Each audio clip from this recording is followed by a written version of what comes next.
What happens when a seasoned journalist refuses to play along with carefully crafted narratives? What unfolds when royal privilege meets hard-hitting journalism?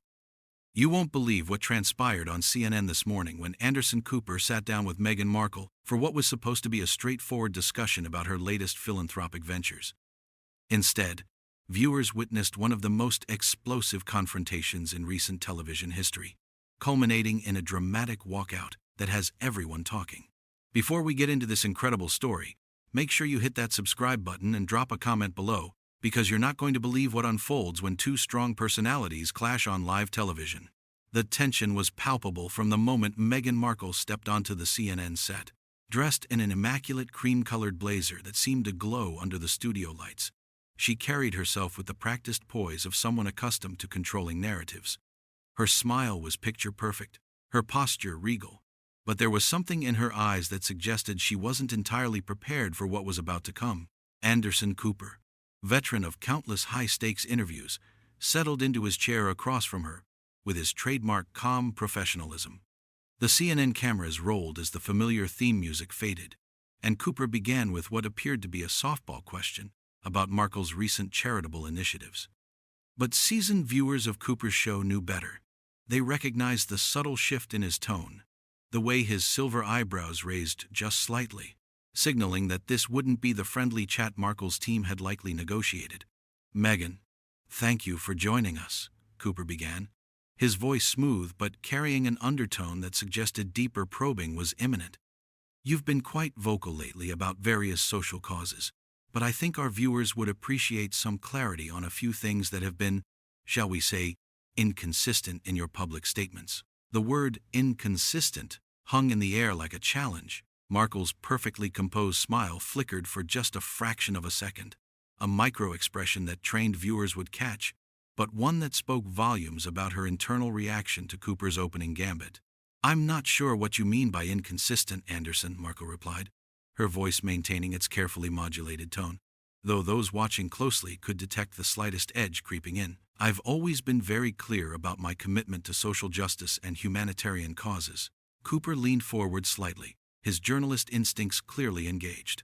"Well, let's talk about that.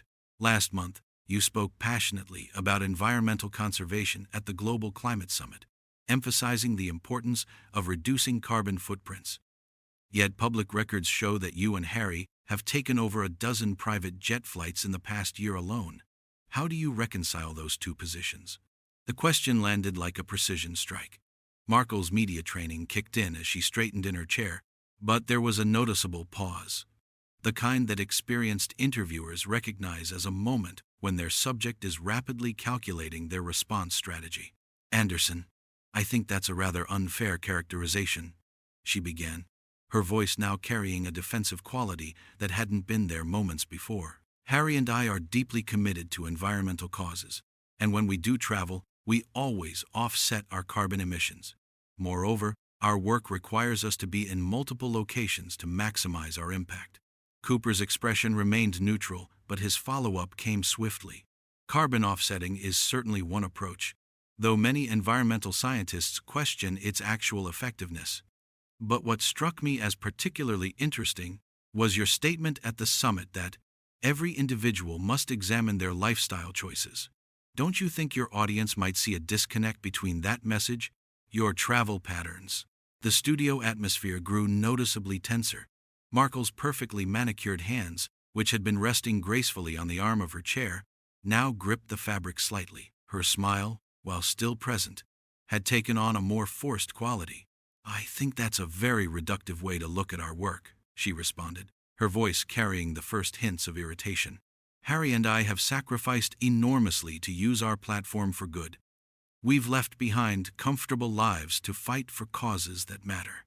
I find it disappointing that the focus would be on travel logistics rather than the substance of our message." Cooper nodded thoughtfully, but his next question showed he wasn't backing down. "Speaking of sacrifice, you've often referenced the challenges you faced as a working member of the royal family. Yet recent reports suggest that you and Harry received a substantial financial settlement upon stepping back from royal duties, in addition to your various media deals. Can you help us understand what specific sacrifices you're referring to?" This question clearly struck a nerve. Markle's composure, which had been carefully maintained despite the mounting pressure, showed visible cracks. Her jaw tightened almost imperceptibly, and when she spoke, her voice carried a sharper edge that would be impossible for viewers to miss. "Anderson, I have to say I'm rather surprised by the tone of this interview," she said, attempting to regain control of the narrative. "I came here today to discuss important work that Harry and I are doing to make the world a better place, and instead, you seem determined to focus on tabloid talking points." The accusation of tabloid journalism was clearly calculated to put Cooper on the defensive, but the veteran journalist remained unperturbed. "These aren't tabloid talking points, Meghan. These are legitimate questions about public statements you've made and actions you've taken. Our viewers deserve clarity, especially when public figures make claims about their circumstances and motivations." The word claims seemed to particularly rankle Markle. Her carefully constructed media persona was beginning to show stress fractures, and the tension in the studio was becoming palpable. Even the camera operator seemed to lean in slightly, sensing that something significant was building between these two strong-willed personalities. "I think there's a fundamental misunderstanding here about what constitutes legitimate journalism versus targeted harassment," Markle fired back, her voice now carrying unmistakable anger despite her attempts to maintain composure. The carefully modulated tones she'd used at the beginning of the interview were giving way to something more raw and defensive. But Cooper was far from finished, and as the commercial break approached, viewers could sense that what they'd witnessed so far was merely the opening salvo in what would become an all-out verbal confrontation that would leave everyone stunned. The commercial break provided only a momentary respite, but the tension in the studio remained electric. Makeup artists quickly touched up both participants, though Markle's team seemed particularly focused on damage control, whispering urgently in her ear while she maintained a steely expression. Cooper, meanwhile, reviewed his notes with the calm focus of a prosecutor preparing for cross-examination.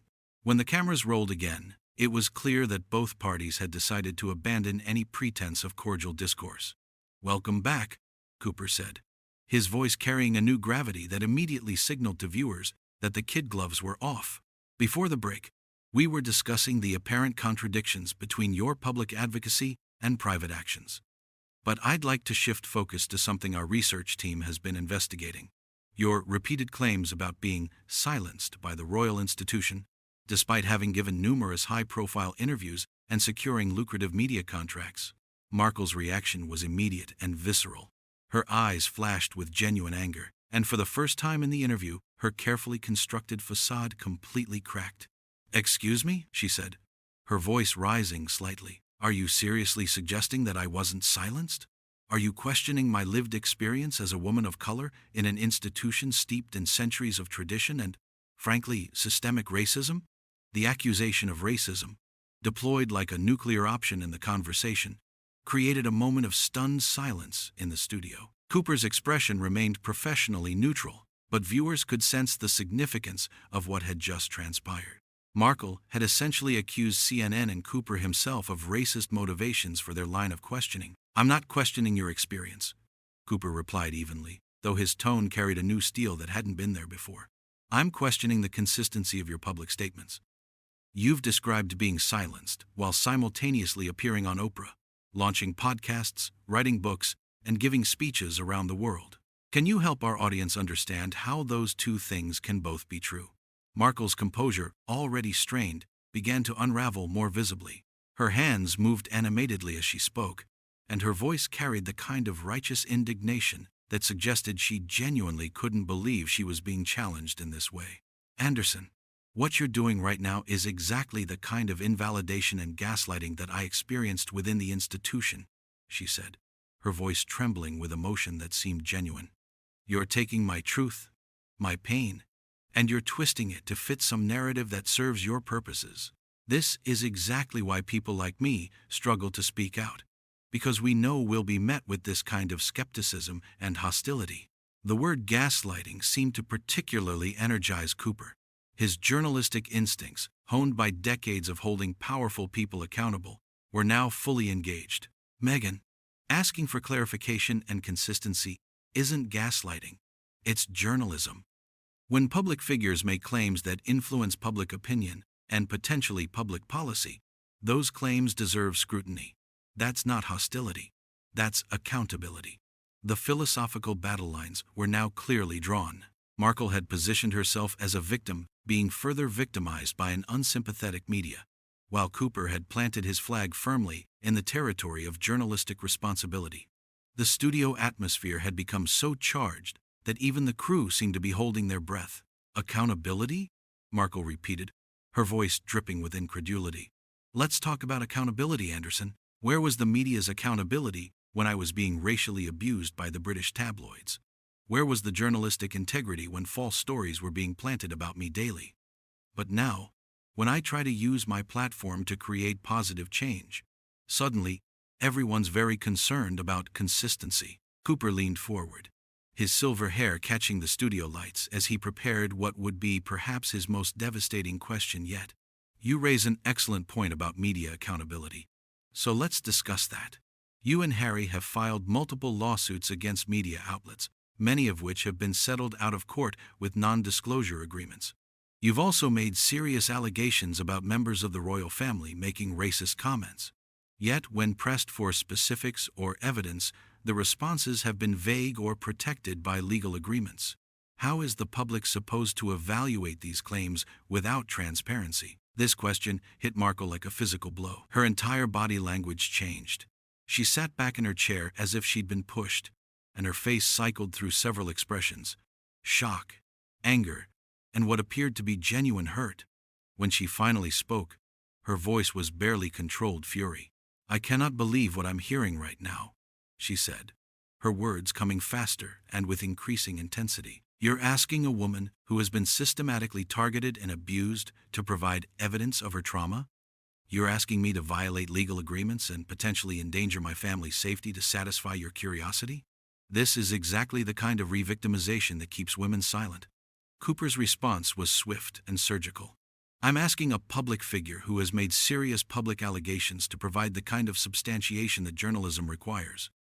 When someone accuses institutions or individuals of racism and abuse, those are extraordinary claims that require extraordinary evidence.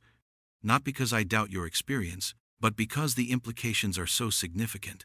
The confrontation had now reached a fever pitch. Markle's carefully maintained composure had completely evaporated, replaced by raw emotion and barely contained rage.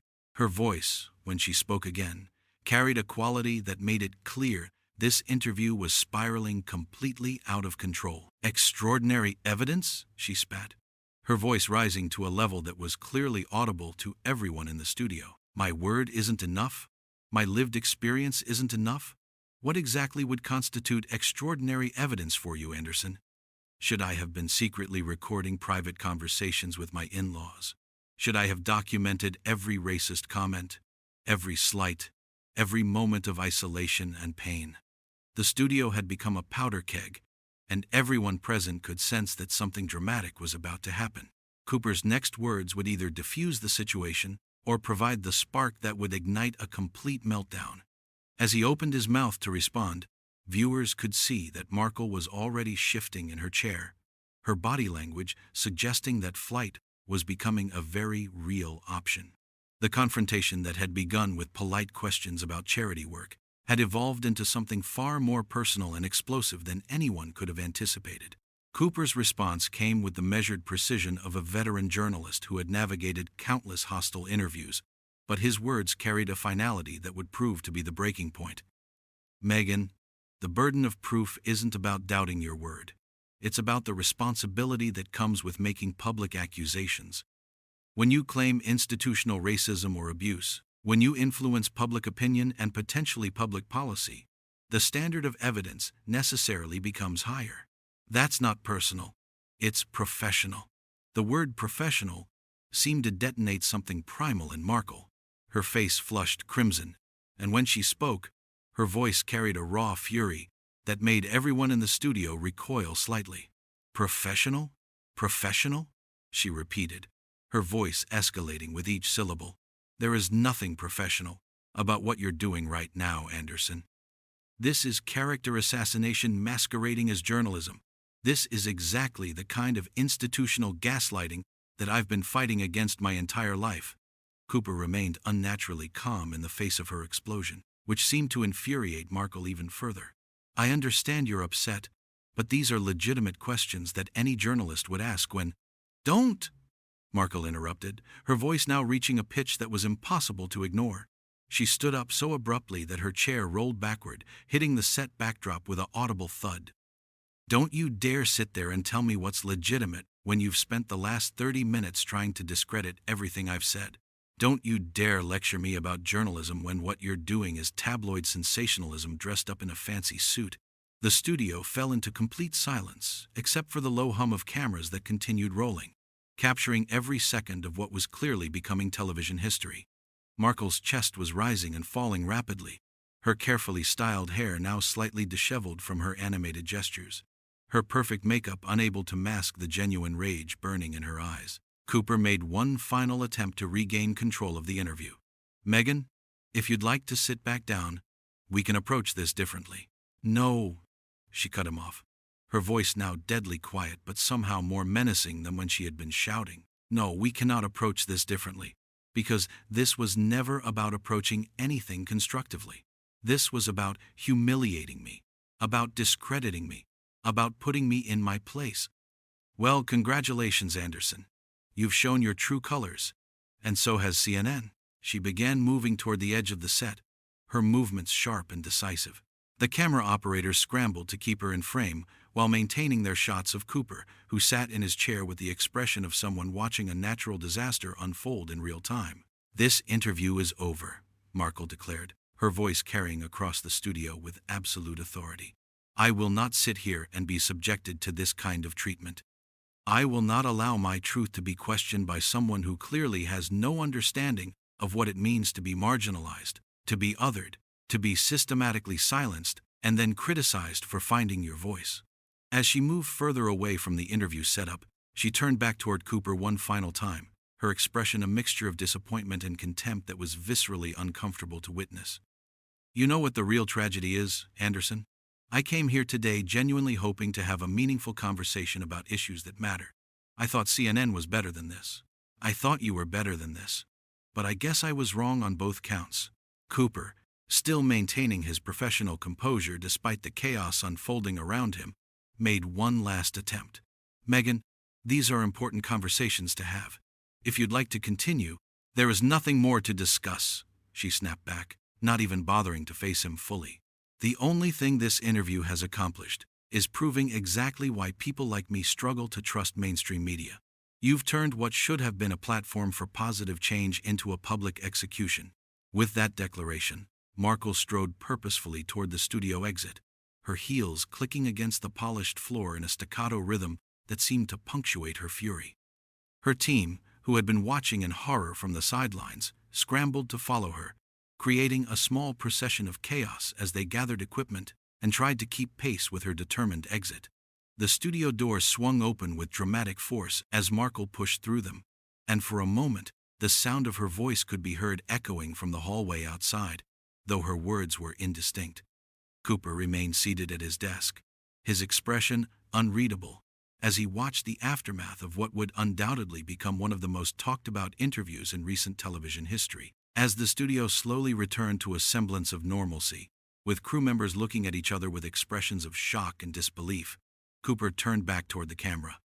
His silver hair was still perfectly in place, his composure intact, despite having just witnessed one of the most dramatic exits in television history. Well, he said, his voice carrying the same measured tone he'd maintained throughout the explosive encounter. That was Meghan Markle, and as you just witnessed, she's decided to end our conversation there. He paused, allowing the weight of what viewers had just experienced to settle. We'll be right back after this break. As the cameras finally stopped rolling and the studio lights dimmed slightly, everyone present understood that they had just witnessed something unprecedented. A complete meltdown of media relations that would be analyzed, dissected, and replayed countless times. The confrontation that had started with questions about environmental advocacy had ended with accusations of character assassination and a dramatic walkout that left no doubt about how Markle felt about her treatment. The explosive interview was over, but the shockwaves it would create were just beginning. Viewers across the country had witnessed raw, unfiltered conflict between two powerful personalities, and the footage would undoubtedly dominate news cycles and social media discussions for days to come.